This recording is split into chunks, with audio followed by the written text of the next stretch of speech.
I'm back in France to take on the Tour de Mont Blanc for a second time. Last year I set myself a goal of taking on the world's toughest one-day bike event, what turned out to be the most epic battle. 330 kilometres, 8,000 metres of ascent through 3 different countries. It was a goal that I'd had for 6 or 7 months. It's something I'd built towards, but ultimately on the day, the mountains got the better of me. But the goal didn't end there. I might not have achieved it at the first time of asking, but I've come back to take another shot. And now, a year on, I'm stronger of mind, stronger of body, and I'm better equipped. I went away and I said I have one of 2 choices here. One is I say I wasn't good enough and I just leave it at that.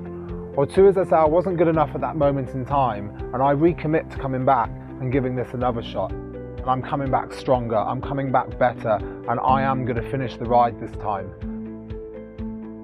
I had to sacrifice so much over the last 12 months. I wasn't going to be defeated this year, and I knew that to cross that finish line was going to take a huge effort, and it was just an outpouring of emotion really. I've invested so much time and effort into this.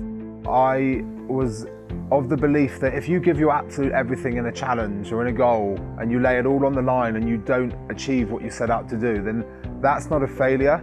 It just means at that moment in time you weren't good enough to achieve that. And that means that we can go away and we can work on becoming stronger and we can become better people and become more equipped to come back and take on a challenge again in the future.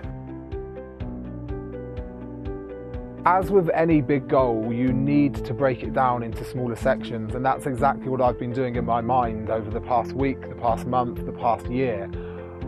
And the first thing you need to do is picture where you want to be at the end of the goal. And for me, that is at the top of the final climb, over the finish line, having completed this race.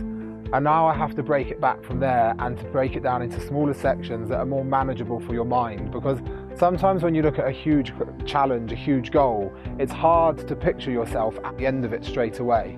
So I need to work backwards. This is 330 kilometres, that's over 200 miles of non-stop cycling. So for me, it's about one small step at a time. So when I leave here at 5 o'clock in the morning at the start, it's about the next hour, the next 2 hours. Then it's getting to the bottom of the first climb. It's getting to the top of the first climb. And what happens is, as you slowly tick off these smaller minor goals, you build your confidence, you build your belief, and you're getting closer to that end goal all the time, whilst focusing on small baby steps. With any great goal that you take on, it's incredibly important to understand that you need a support network around you in order to achieve it. The greatest goals we see achieved aren't achieved by one person, but it would not have been possible without the love and support of all of those around me. It's important that I fully support him, I'm fully behind him, and he knows that no matter what he wants to do, whether it's waking up at 5 in the morning to go on a 6-hour ride, he's happy to do that, and I'm happy for him to do that. Very glad that Marcus wants to embark on these mad challenges, and I'm going to be behind him all the way. For me, that final 200 or 300 metres was an incredible experience. I knew I was getting to the finish, and I'd visualised that moment over and over again this past year, what it would feel like, what it would look like. There's a big orange archway, it had started to get dark, lights were on. Just a few thoughts really went through my mind. The first was I remember just looking up to the sky and just saying, I know you are with me today, in reference to my gran, who'd been a big part of who I've become over the years before she sadly passed away. It's actually quite difficult to put into words just what I felt crossing the finishing line. And I knew my mum would be there, but I hadn't expected that my dad and my wife Kim and little baby boy Harrison would be there. And I remember just coming over the line, physically exhausted, and then just the emotions came out and there was tears welling up.